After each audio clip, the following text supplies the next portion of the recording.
had largely avoided the CHNEP study area. And then if you look at the southern area, only the first phase of 6 Mile Cypress had been acquired. That was a completed project.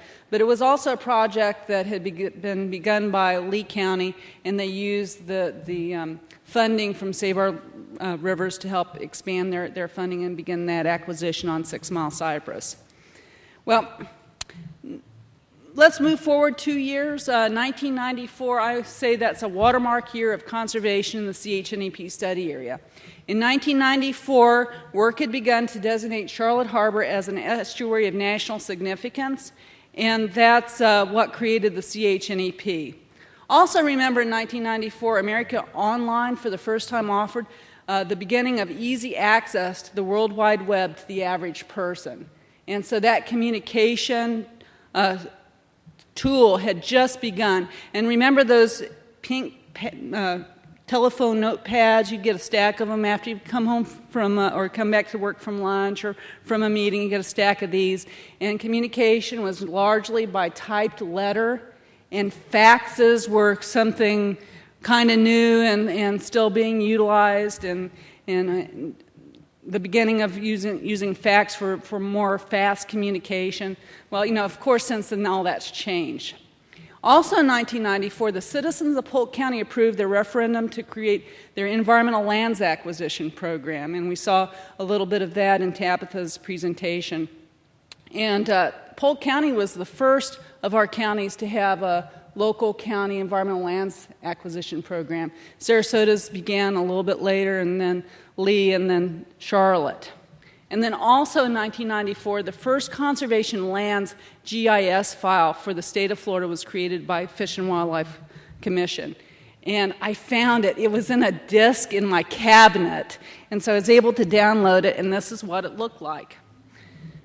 So this is conservation lands in 1994. The web is pretty prominent, the buffer preserves, the Myakka State Park, the beginning or the Carlton Preserve, which was acquired for a well field, Pineland Reserve, which was acquired for landfill, and the extra land was kept for conservation. And this is kind of what it looked like here. You know, we really liked the conservation lands we had, but we didn't have that much. By 1999, that's starting to grow. And then 2003, this is going to be triennial, 2006, 2009, and we're all up to over 400,000 acres from 187,000 in 94, 12, 450,000 acres, and 13. So this is what the latest conservation lands coverage looked like. Now let's spot back to 94. It's substantial, isn't it? It's almost twice as much, or it's more than double what it was in 94. So let's look at this a little bit different. This is 94, and then the green areas are what was added between 94 and 99, with the 94 in orange. And let's grow this. Between 99 and 03, between 03 and 06, between 06 and 09. The Babcock was acquired late in 06. These are June figures. And then between 09 and 12. And then last year. Last year was kind of the year of the mitigation bank. Most of these projects were mitigation banks that got onto the Florida Natural Areas Inventory list. And then I wanted to put in a plug for Peaceful Horse Ranch. It is in the settlement agreement. It's nearly in our hands. Once the deed can be passed over from Mosaic to another conservation organization, then it'll be in the public domain. But it's not in the list yet. But we're really eager to add that to our conservation lands list. So this is where we're at in 2003. Feels pretty good. But this is our vision for the future. This is out of our CCMP, our Comprehensive Conservation Management Plan that Moran mentioned earlier. And then as I was doing this mapping this week, you notice the date, September 25th. when I was doing this mapping, I noticed that yeah, no, the Acquisition Restoration Council just added some lands. I know about Limestone Ranch, so I went ahead and added those new properties from that were added for the Florida Forever list. And I'm really, it's remarkable how much has been added to that list in the last 5 years. And so this is the existing conservation lands plus our update for the future, our vision with the 2013 update. So we have 453,000 acres today, and this purple area adds up to about 466,000 acres. So we're halfway there, nearly halfway there. And just to tie it back around to the old Save Our Rivers reports, nearly every large area that had been identified, or that we've identified in our vision, was included in the Save Our Rivers list. Now, any remaining big areas to acquire was in that original vision from the 1980s. So, our land acquisition summary: the citizens of the CHNEP study area enjoy more than double the conservation acres that they could enjoy in 1994. And our vision for the future doubles that conservation acreage yet again. And most additional conservation acres were identified in the 1980s Save Our Rivers initiative, and that new opportunities are still being identified as evidenced by the additions to the Florida Forever list. And actually, many property owners are approaching Florida Forever saying, yes, let's put a conservation easement over my property. It's in good shape. It has good resources, and I want to be able to have my property go to my children and my heirs in its existing good condition. So this is what conservation lands looks like in Southwest Florida in the CHNEP study area.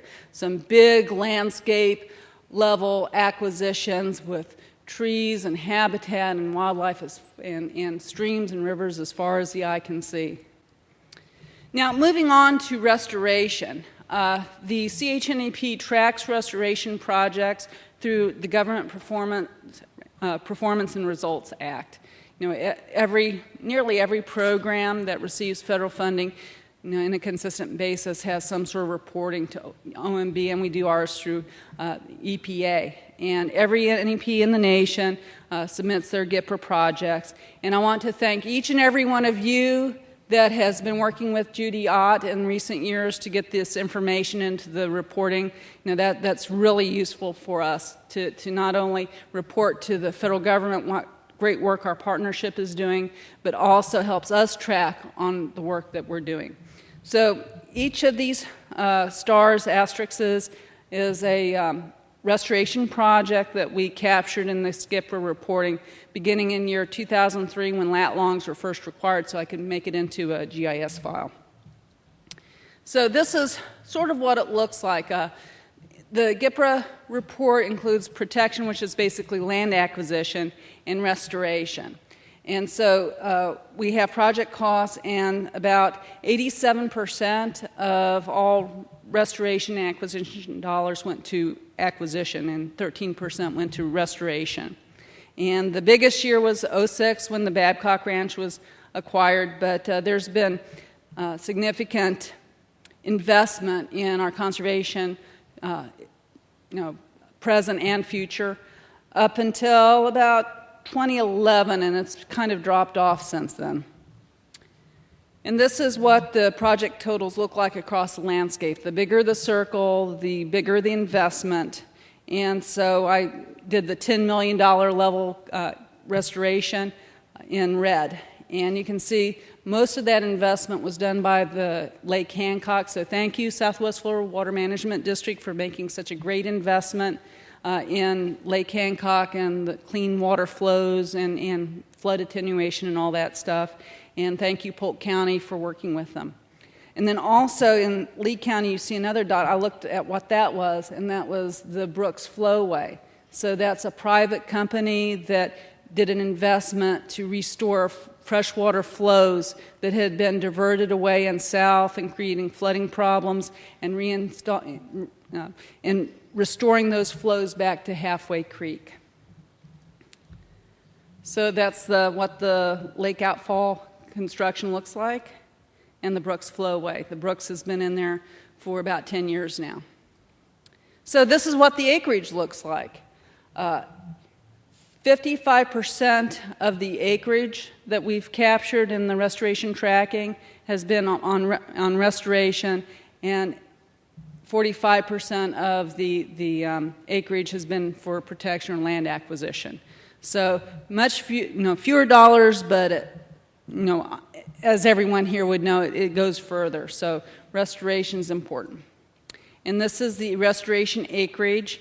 Again, anything that was over 10 sections in size, I put as a red dot, and most of those are burns. There's the Gator Slough restoration that affected hydrology in a much larger area, or a larger area than its footprint shows up, and then also the wetland reserve program and farms and those private property programs to help restore or to maintain habitat and restore habitat on private lands, as well as restoring hydrologic flows and hydrology, shows up as big acreage projects. And so there are a lot of great opportunities for restoration out there. This is the Island Marsh Mitigation Bank, and it takes a lot of finesse in a lot of cases to do restoration. It's not just going in there and removing exotics. In this case, there was a causeway, and you needed a culvert to restore those flows. There's affecting the grade, changing the grade of the property so that it's just right. It has just the right grade or topography to accommodate the marshes that we seek. So there's a lot of engineering and a lot of finesse in a lot of this work. So in summary, the restoration that we look at includes habitat, hydrology, and water quality. And I think that we do focus on hydrology as a very specific aspect of restoration in our study area versus other National Estuary Program areas, which are more focused on habitat and water quality. And most, but not all, restoration projects were on public lands, but the private property restorations are really important too and can help to provide buffers to conservation lands that are in the public domain. 13% of total project costs went to restoration in the last decade, and 55% of total project acreage was in restoration in the last decade. Most conservation lands acquisition and restoration occurred in the coastal urban areas. You saw that in the maps, mostly Lee, Charlotte, and Sarasota, with some in the urban areas of Polk County. And that the costliest restoration projects do not necessarily cover the most habitat acreage, but tend to be hydrologic projects with far-reaching benefits to streams, rivers, and estuaries. And so I wanted to leave you with, our vision of the future. This is our vision of the far future, and I think that it would benefit us all to see that image and to say this is going to be the new norm, the way that our 2013 coverage is our new norm, that we would have just been thrilled to see in 1994. Okay, so I guess at this point I can ask for questions. Can you help with the mic? Is there a mic? Ah, there it is.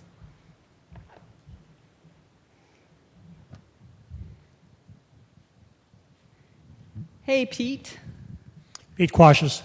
The Supreme Court this morning, the Florida Supreme Court approved the language for the Water and Lands Legacy Amendment. So now it's a question of signatures and money to get it on the ballot for 2014. In theory, that would provide about $500 million a year for the next foreseeable future 20 years for fee simple purchase, for easements, and for management. That very well could be our opportunity to see really significant parcels of land brought into public ownership or public management. So if you haven't signed the petition up till now, it'll count. And importantly, they're going to need some funds to get some professional signature gatherers in order to make this thing happen. The future looks bright right now.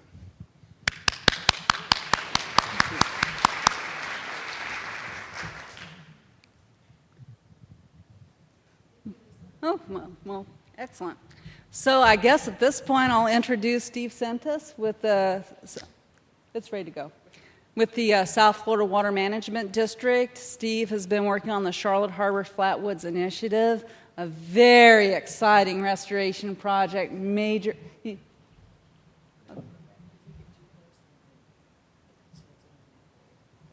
Did you want this? You're a floor walker too. Yeah, well, I'm going to talk to some maps, so Okay. put my glasses on. Double-handed? Testing. Yeah. All right. So we're really excited about this. Thank I'm you. Steve Sennis with South Florida Water Management District, and I just want to say thanks to CHNEP to have me come and talk to you guys today. Lisa and her staff just blow me away. Every time I come to a conference or a meeting, the hard work and dedication they do for Florida is just unbelievable. With that, I just want to give them a hand. Thanks, Lisa.